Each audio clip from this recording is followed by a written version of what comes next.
Xin chào các bạn, hôm nay có dịp mình lên đuôi con XK 110S nên mình quay lại up lên cho các bạn tham khảo. Để lên đuôi con XK này, mình sử dụng một OC và một motor đuôi.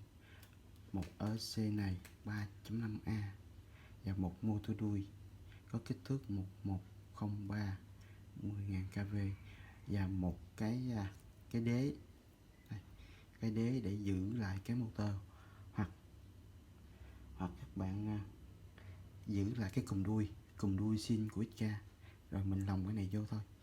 Cái cục nhựa này là có kích thước 12 ly. Đây, mình cắt một đoạn ra thì mình tự phay thôi.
Đây, quá trình set OC đã xong, để bây giờ mình test thử.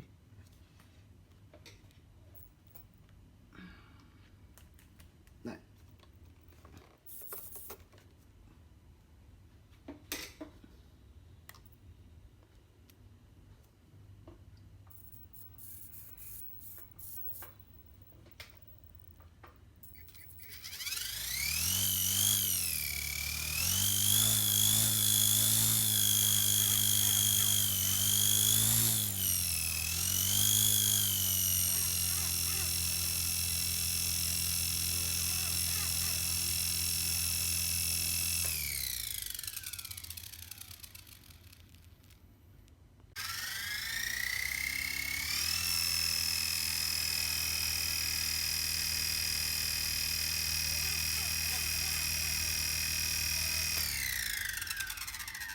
Ok.